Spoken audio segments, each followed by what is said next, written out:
Hey, hey, hey! Hey, how do I sound? You sound good. You sound Oh, sexy, hey. hey, girl. Okay. Alright, let's do this. Yep.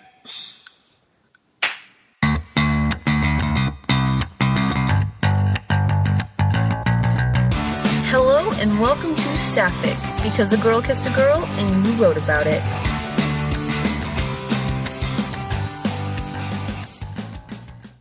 Hey there, welcome back to another episode of Saffic. I'm Kid, And I'm Saint. and today we're getting really emotional. What does that mean? Well, we're going to be talking about characters. Characters that usually, are a little less showing of their emotions. And how we can help bring those emotions into our writing and do a little bit more. Because emotional depth doesn't have to be conveyed by only using emotional descriptors. So you should just think of any scene that made you feel something.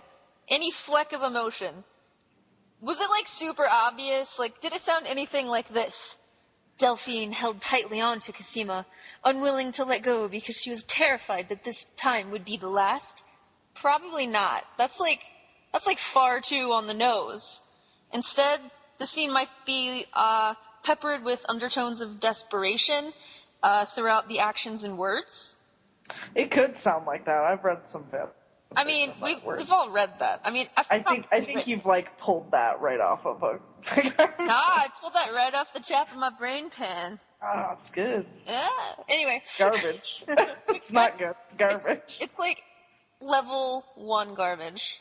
You almost Yeah. like it. Anyway, so good writing is not indicated by how many different ways you can tell readers that a character like Lexa is stoic. It's about how you show it, because readers ultimately need to feel it for themselves. Repeat after me, kids.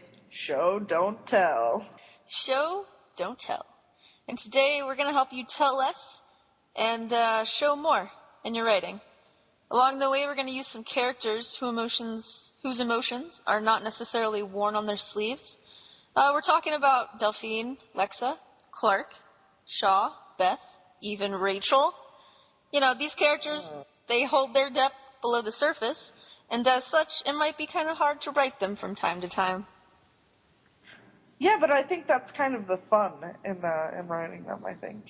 There's something fun. I mean, it's easy to write a character whose, emotions are on their sleeve all the time, but I don't think it's there's something fun in the challenge. I certainly enjoy it. Same. So, let's just jump into, one of the ways that we can write depth without, compromising the richness of the character. I think a lot of people kind of jump to using emotional descriptors when they write these characters, or they write them in first person to kind of avoid the struggle of dealing with them. But I don't think you have to do that. I think there are ways that you can, let's just enjoy third person limited for the love of God. I need it in my life. I want my fan fiction to be like watching TV. I want to experience the story through the way that it's portrayed by the characters, not by the way I'm told it is. Eye movement, posture, speech patterns. Those are all things that you can use to kind of explain without explaining. Don't lose the depth. Instead of writing... So these characters are trying to live something that's like a common theme, with the exception of Shaw, because, she's a sociopath. The rest of these characters... And so you have to write Shaw completely differently, and that's something that I don't think we'll have time to get into, but it is something to think about.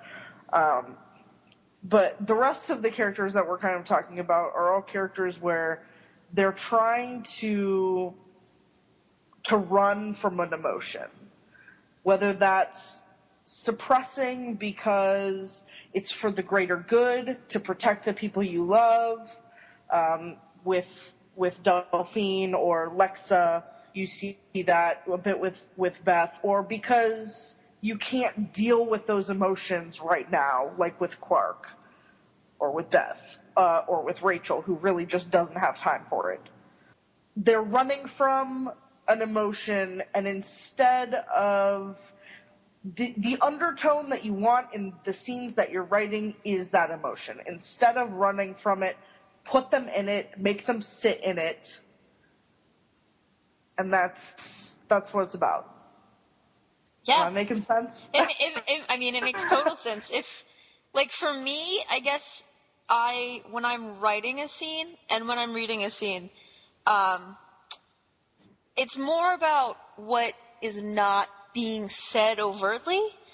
Yeah. That makes me feel like if your character is feeling awkward, I want to feel awkward.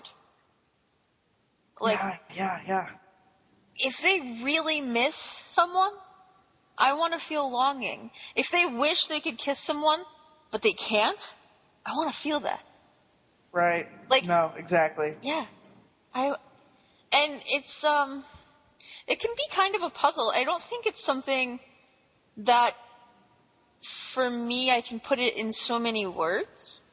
Talking about emotional complexities, we, as humans, we rarely ever are forward with how we're feeling. Even whenever we're with someone who we're very comfortable with, our actions are what usually show how we're feeling. And it's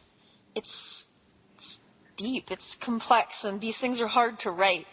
But the little things, like where a character's looking, how they're postured towards each other or away from each other, like who's stepping forward, who's stepping back, who's standing their ground, who is being soft with what they're saying, who's being hard, how is someone going to take a comment or a question, or how they deal with interactions with other characters. Like, these are all ways you can show how a character's feeling without having to overtly tell your audience how the character is feeling. Right. And I don't know if that makes sense. This is a very complicated subject. Yeah, this is one of those things, like, we've been sitting here racking our brains for probably like a full hour before recording, trying to figure out like exactly how to put into words.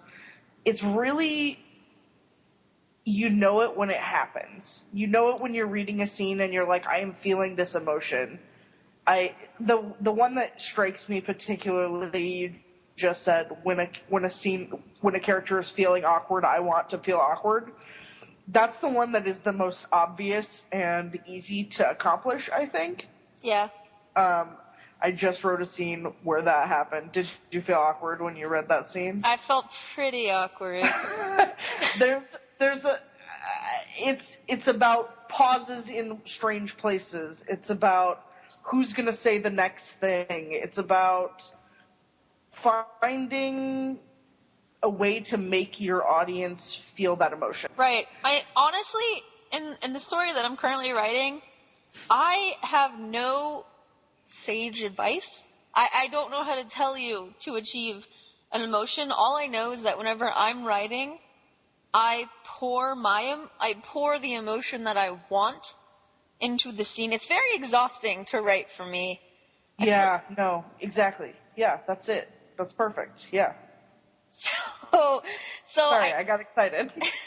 So I kind of I pour not myself as a person necessarily, but my emotion into the scene so that hopefully the reader will get something out of it.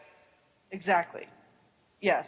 Writing The Untold Story of Elizabeth Childs was like a near-death experience. It was not a good time for you. It was not a good time. There was so much. It was literally like every word was just my whole soul, like putting it, like how I needed people to feel in this moment, how I felt in this moment, how Beth felt in this moment. You need to put yourself in your work. Like, that's what art is putting yourself in your work. It's drawing out an emotion from yourself and from other people, and it may not be an emotion that you want to. It may not be an emotion that people want to feel. It may not be an emotion that you want to feel, but if it's part of the story and it's what your character is dealing with, you know, like Rachel and the mind palace where she just trashes her mind palace. Yeah. Like that's what I'm talking about. Yeah. That kind of like everything, it's all or nothing. You have to do it. You have to trash the mind palace. And actually, currently, I'm finding that when I started writing the story that I'm currently writing, I was in a very different place emotionally and in my life, like physically. And I've become a happier person, and I am having a hard time finding those emotions right now in my writing because I need to be conveying a lot of serious shit. Right. So, happy. You're just too happy. I'm too happy. That's why you do what I did with The Untold Story of Elizabeth Childs. You just do a bunch of drugs, drink a bunch of coffee, and don't sleep. Make yourself miserable. Slam on keyboard. There you go. That's the secret to good writing, folks. Slam on keyboard. Well, right. So these characters, like Delphine and Lexa, who I love so much. Kind of on that Lexa train tonight. Huh? Said you're kind of on that Lexa train tonight. I am. It's because I started putting some serious thought into her character, and she has so many different layers. I think that people kind of had a lot of negative shit to say about Lexa, kind of in the beginning when she first showed up.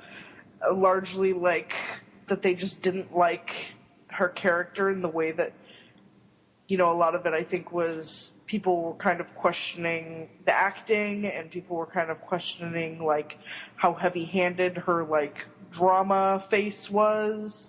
Mm-hmm. But I think that it was all kind of part of her character. I don't know that it was like a bad acting choice as much as I think it was like that's just who she is. She is this like fiercely dramatic person. She's a very layered character, and her layers tend to like conflict with one another. Like you have Lexa, like Hedda, you have the commander, and then you have Lexa, who's kind of, you know, so the Lexa, the commander, like follows her head and is very strategic and calculated and assertive, and she's the frickin' commander. And Lexa, she kind of leads with her heart. And it's a much softer side. And it definitely wasn't something that we saw whenever she first came around. You saw the Hedda. But there were tiny hints to the softer side, and they were tiny little hints. Like her emotional depth was conveyed in the way that she looked in any particular moment. Like whenever she looked at Clark, the Alicia, that's the actress's name, right? Yeah. Alicia would, that's my name too, so it's kind of funny. Alicia, she would have a set face, but her eyes would be soft. Yeah. There was is his name Gustav? Her dude? The Flamekeppa? I think he pretended to be the commander before. Oh, yeah, I don't know that. You know, I think his name was Gustav. I don't remember. Let's call him Gustav. Yeah. His name is like something entirely different. But when she found out that he was the one who did the poison, and they killed him, and she had that look on her face. Oh gosh, she was so raw and beautiful in that moment. Yes. And knowing that she had to do it, she had to kill him, but of course she loved him, you know? Yeah. There's a layer there. But for Lexa is an onion. She is an onion. She's a beautiful onion. I'm very interested in the way she has this very real conflict. Because Lexa is the commander, and she also is just Lexa. Right. Like she is just a 16-year-old girl. Yes. Yeah. Yes. But at the same time, she's the Hedda. And it's not just a title. It's who she is. It's her it's her calling. It's like her purpose. Like, it is a huge part of her characterization, and it could be kind of enticing to just peel away the commander and leave Lexa. Mm-hmm. But I don't think that those two exist without each other. Like, I think that you can't have one without the other. Exactly. Like, and that's the interesting thing to me about Lexa as a character.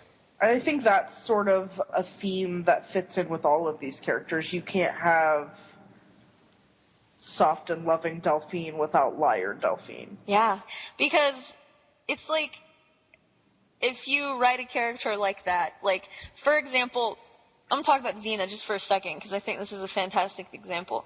In a lot of Xena fan fiction, writers kind of fell victim to the whole overly soft Xena in the presence of Gabrielle. Like, because there were scenes where she was a big mushball with Gabrielle, but at the same time, she was still Xena. Like, the interesting thing about Xena being soft to Gabrielle was that Gabrielle was her weakness. Mm-hmm. Like, she was, like, the one thing, and you would see in fanfiction where that trait, that softness, would just be her entire thing. Like, Xena was now a huge fucking mushball. You see that with Delphine, too. You see that with Delphine, too, yeah. It's a little distressing, because that's not depth. Right. There's no... What makes any character so interesting is their complexity. A boring character is a one-dimensional character. You need a character with breadth, with width, a character that fills up the space that their little body is in. You know, you need a character that is more, all characters are onions. If you're not an onion, you're a shitty character.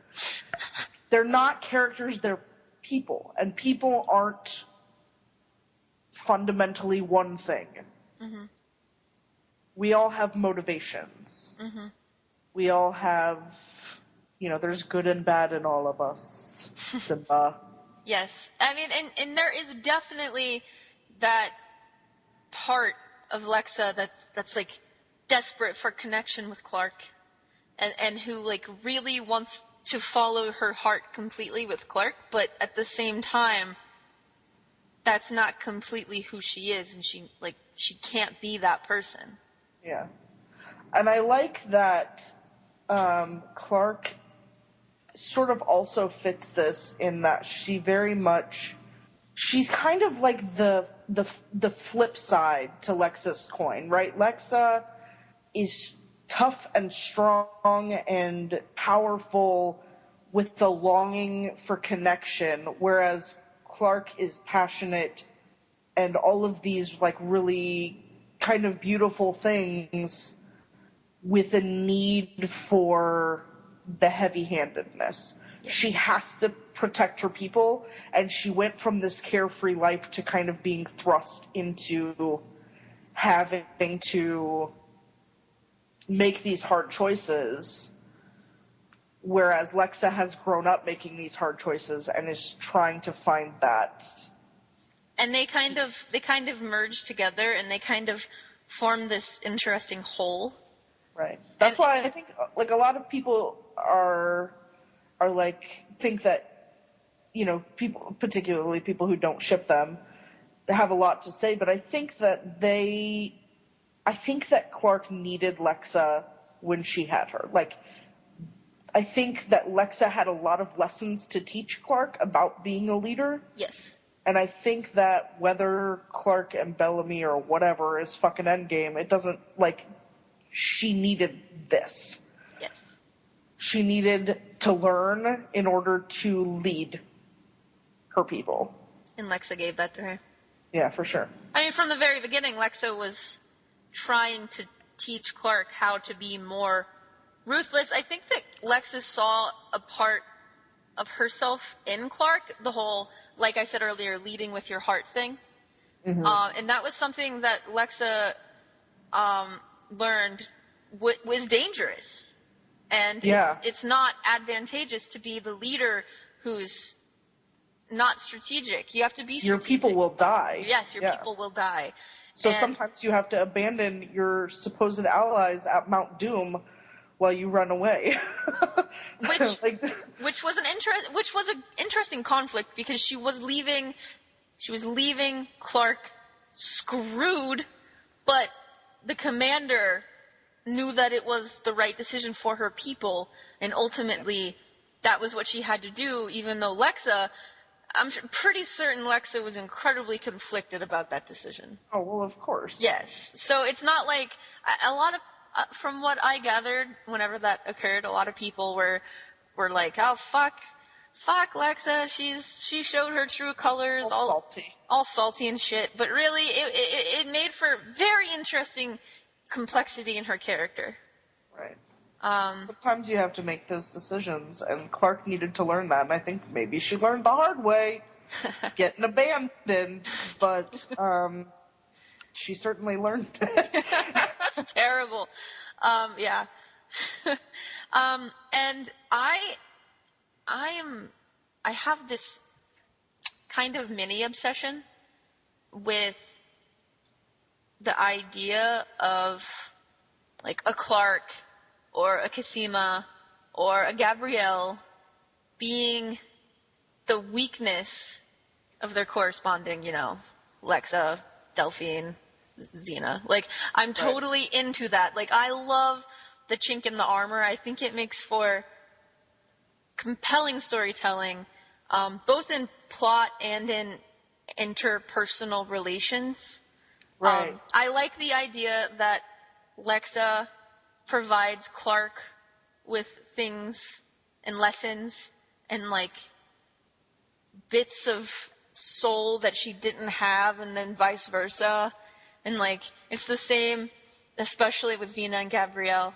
Like, Xena teaches Gabrielle how to, like, come out of her shell and become a more strong person and all of this shit. And then Gabrielle teaches Xena how to, like, love and, like, gives her it's so cute. I love it. I love it so much. Then she teaches her the pinch and goes off to die. Oh, okay. Without going too far down that road. I love these strong women who get a little bit of softness behind their eyes whenever they look at their love. I think it's, Yeah, you definitely see that with Xena and Gabby. I think a lot with Delphine and Cosima too. Particularly, like, season 3 Delphine, who is working so hard to maintain. Just maintain! And Cosima's walking around with her little hippie dreads and her hands on her hips and her fucking pissed off attitude, and she's just so cute. Yeah, so in season 3, the only times that, like, Delphine cracked her boss-ass bitch persona was whenever Cosima was concerned, either in her presence, whenever she's told her that she missed her, and things like that, or, like, whenever she's, like, sitting at her desk looking at pictures and, like, being kind of her cognac. like, yeah. I think that a good scene that everyone I know who listens to this podcast has watched 8 billion times, to talk about emotional depth and kind of attempted suppression, is the scene in Ruthless and Purpose and Insidious and Method when when Cosima goes to quit and they kiss. Yes. And there's that, like, Cosima is just shattered and, like, trying to push through, and Delphine just fucking can't. I mean, like, she's just like, let me touch my mouth against your mouth. Yeah. Yeah. And then she, like, pushes her away and says, like, you should have trusted me. Like, that's so... That is exactly the kind of shit I'm talking about. scene is so good. It is so good. And, that is the way to achieve emotional depth in your writing. Just think of that scene. Like, that scene will go watch it before you write anything. Anything, just go fucking watch it. Like, that scene alone is the way. Because, yes, Cosima was saying things that were emotional, but she wasn't being like, Delphine, I love you so much. But I can't be with you. I am so sad. Yeah. Like, it was there was this undercurrent of right. It was so good. Cosima, it's the same face. It's her cry face, but it's like there's a different emotion mixed in with it that I haven't quite pinpointed because I just now thought of it. But it's that face, the cry face that she does in that scene when she says like, you don't believe in that kind of stuff. And it's the same one she does when she's talking to Susan Duncan, talking about how she's sick and she didn't ask for any of this. Oh yeah. There's an emotion there. I need to go pick at it a little bit and kind of figure out. There's something beautiful in that. God, Tat's just so good. I think that's whenever Cosima's like fragility comes out. And yeah. It's like a desperation. There's something there. It's beautiful. Yeah. Oh, okay. We'll come back to that at some point in the future, I'm sure. Right. Cosima is certainly not one of the characters we're talking about Cosima today. is nowhere near one of the characters we're talking about right now. Anybody wears their heart on their sleeve. It is Cosima. And Gabby. Gabby wears her heart on her sleeve.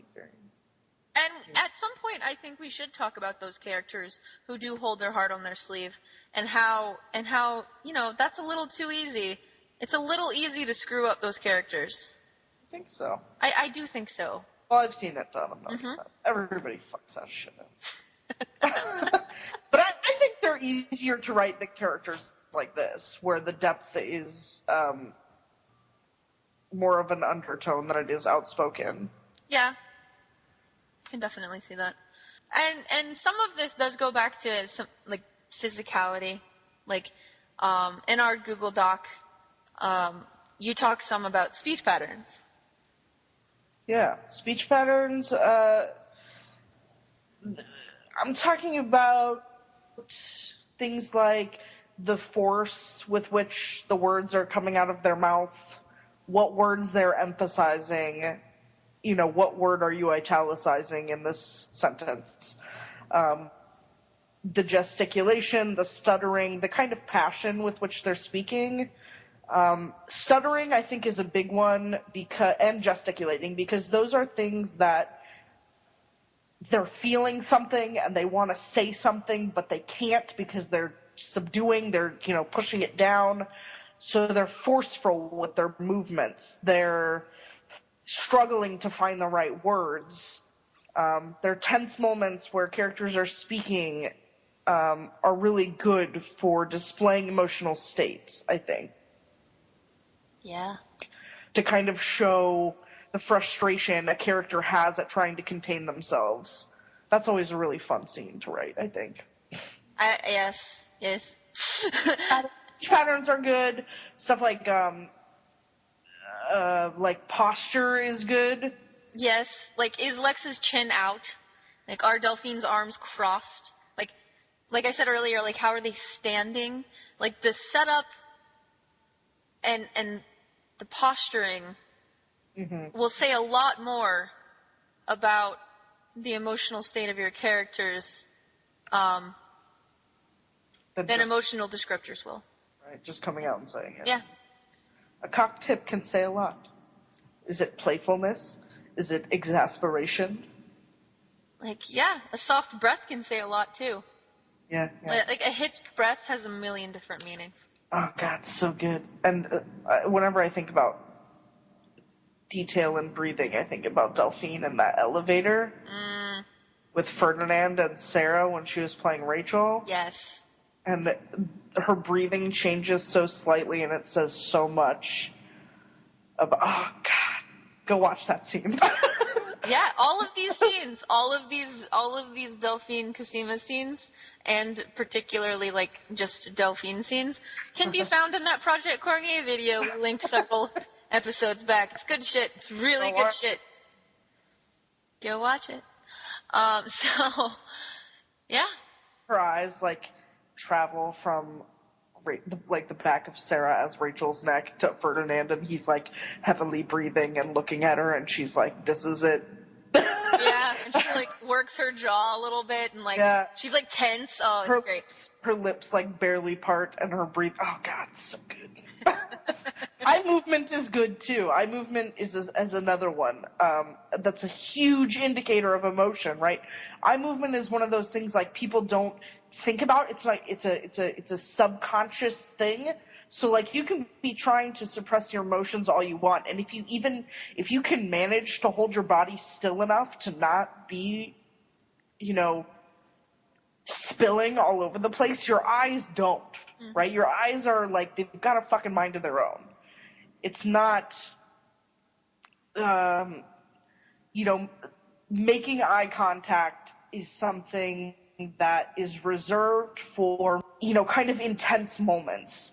But intense moments don't always have eye contact. I think Cable Car has like a lot of this in it. That whole series, Let Me Go, as well, where Beth in Cable Car and Let Me Go was just the kind of character that when she was placed in an emotional situation, she shut down. And so there's a lot of looking the opposite way, kind of dazed or unfocused, or somebody is talking at you and they're looking at you with their eyeballs and you're just looking in a completely different direction, like trying to suppress the emotion, trying to hold it in, trying to overcome whatever you're feeling. Right. Yeah, and I like having Delphine when she's being emotionally, like, intense. She doesn't usually back down. My Delphine doesn't usually back down. And so I like, whenever something intense is happening, I like Delphine to be like searching, like, Cosima's eyes, and like Cosima not wanting to meet them, or like having Delphine's physical presence be very assertive, not in an aggressive way, but in like a I'm here and this is happening sort of way. Even in moments where Delphine has been caught in a lie, she does make eye contact with Cosima, or she tries to. She searches a lot. Yeah, it's I'm going to put both of my hands on your hands, and I'm going to look you in the eyeballs and try and get you to... It's like she's trying to get Cosima to see, like, into her soul. Like, look at what I'm... Like, try and comprehend why I've done the things I've done. That scene, it's season 2, where when they're in the lab it's and my Delphine... favorite. Yeah, and Cosima has just found out that Delphine has lied to her about Kira's stem cells. Mm-hmm. And she's yelling, and Delphine is just desperate. She steps forward into the conversation of, like, listen, this is why I lied to you, and this is why you need to listen. And she's just desperately trying to find any way. That's a really good scene. Go watch that one too. She's desperately trying to find any way to make Cosima see that her life is the most important thing to her, and that's all that matters. Right? Like, she's not really suppressing emotions. No, she's not. I think she's suppressing trying to fucking scream at Cosima. and you know, that's the thing too. Sit down and listen, bitch. Well, that's the thing too, like, the Lexas and the Delphines and the Xenas, although, you know, I'm finding that she does fit more and more into this.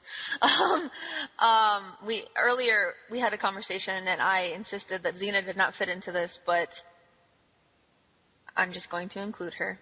I think we're talking about characters who kind of push down, they try to be strong at the detriment of their own emotional self, and I do think that specifically fits Xena really well. I agree. I think that specifically does fit Xena very well. It's just the 90s campiness of the show.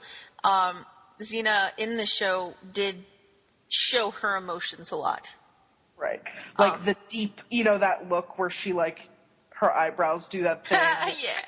There's, like, that look, that Xena look, like she does the thing with her mouth and her eyebrows do that thing. Yeah. And you're like, God damn it, Lucy Lawless. Right. So, 1995! So these characters, yes, they do suppress their emotions. Yes, they can be hard to write, but at the same time, these are the characters that have explosive moments of emotion, and in whatever way that manifests itself to be. Like with Delphine, it's usually passionately pleading with Cosima to see fucking reason. with Lexa, Lexa becomes very passionate about her duties as Hera, and she will be emotional, like, in her capacity as Hera in big moments.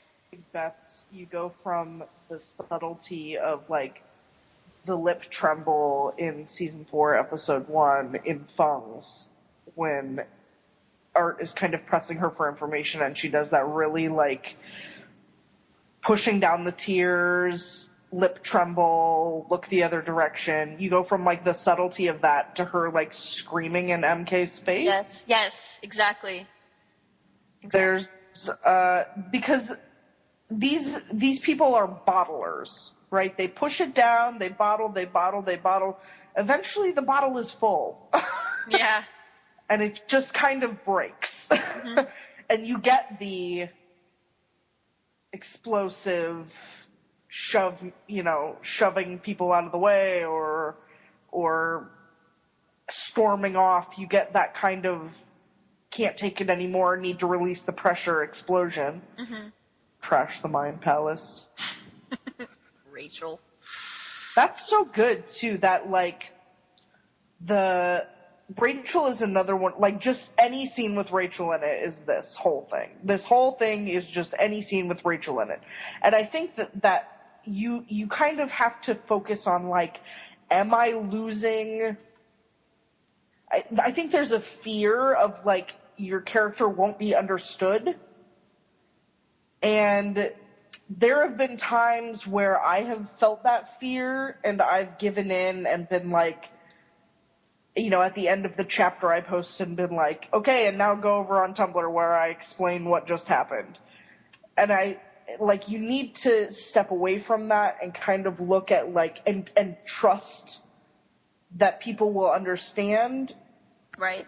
Because there's a fear. There's, like, if you're not being explicit, you worry that your character will be misconstrued.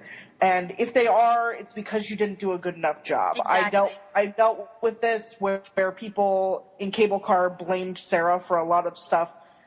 It's just because I didn't write it well enough. It's not because I wasn't explicit, it's because I didn't do a good enough job putting the emotion in her. You kind of, it's a leap of faith, but I think if you pull it off, it's really incredible. Right. And just, okay, so you don't have to be cryptic and confusing for your characters to be emotionally complex. You can be clear and concise and lay it all out, but still have emotional depth. Because what you're laying out is a scene. You're not laying out how your characters are feeling. You're showing it. Yeah, you're not focusing on what they're thinking or anything like that. You're just showing the barest. And that's why, like, a lot of people don't understand Rachel. It's because they're not looking at the depth. They're not experiencing the depth.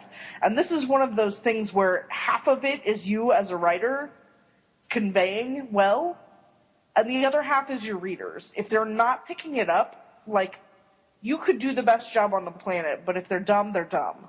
Oh. I'm not saying that you're going to have readers that are very invested and that are very complex thinkers, but then you're going to have readers that are just reading it because there's an M rating. Yeah, they're waiting for the porn. At some point, these characters are gonna do it. Right. Right, yes, okay. Or they're just stupid. So we're talking about writing a lot, especially currently at this moment, so I think we should get into our little mini segment. Right. I thought it would be a really cool idea to do like a writing exercise as like a reoccurring segment. Like a write a scene where sort of thing. So I thought, why don't we, because we're talking about this and we kind of want to explore this sort of thing, I want everybody to write a scene that is full of really intense emotions. It's in third person limited and there is no dialogue allowed. Ooh. So you can't have... I want to feel the undercurrent. It can be any emotion. It could be sadness. It could be happiness. It could be, anything. But how do you fill that space with emotion? Like, sadness is easy, I feel like. But you can do happiness, too. Like, dancing in the kitchen by, like, refrigerator light and the oven goes off and you pull out cookies. You can feel like a depth of emotion that doesn't. Sadness is easy. You can do happiness, tension of any kind, anger. But write a scene. It doesn't have to be very long. Intense emotion. No dialogue. Third person limited. And tag us or send it to us, and we'll reblog it for you, and we'll talk about it. It'll be it's a good time. Just give it a shot. I think that we should get in on this too. Like, we're talking a lot about writing emotionality. I think maybe we should. Emotionality? Emotionality. That was stupid as hell, wasn't it? We should do it too. We should do it too, and I'm going to use the word emotionality. All right. No, I'm kidding. I think we should do it too. I think that would be interesting, because, I might. You should do it. I might. I don't know. I will say I will try to do it. I'm feeling self-conscious. I can talk the talk, but cannot the walk. You can walk the walk. Shut up.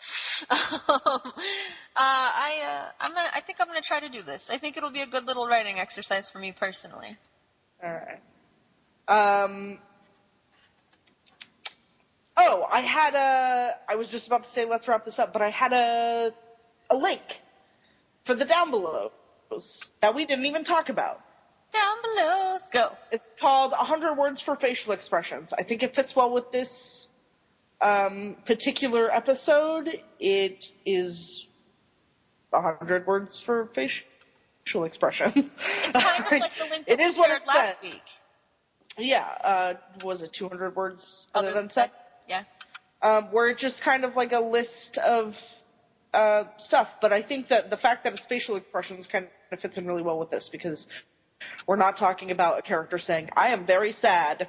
We're talking about a character who looks really sad, and like what kind of different words, pop open your thesaurus, Google sad, or, find some way to spice it up. I don't know. It's in the Downbelows in any event. So one last thing that I think kind of cuts to the core of all of this that I just thought about in a flash of a moment. A big flash thing. Of emotionality. A flash of emotionality. I cannot talk tonight. Regardless, there is an incongruency, usually with normal human beings. You can be feeling something and have to act or talk in a different manner. Like, sometimes we're sad, but we have to put on a face, and we have to go out, and we have to, pretend like we're not fucking sad. Yeah. And so, if you can write incongruency into your characters' into the scenes that you're writing with your characters, that'll go a long way in conveying, a depth there. That's an excellent point. Yay. My mom used to say that Abraham Lincoln said, "Fake it till you make it." And sometimes your characters have to fake it till they make it, and they may not make it. And that's okay too. But sometimes they gotta fake it. Mm-hmm. to look strong. All right, we're done. Next week, I think we're going to talk about foreshadowing, maybe. And then maybe the episode after that will be our Orange is the New Black episode. So, stay tuned. Write a scene and send it to us, or tag us, or however Tumblr works. I'm going to give Kid a job of trying to set up a Facebook account or something. We will keep you updated. Everybody have a lovely week. Bye. Bye. Ta-da!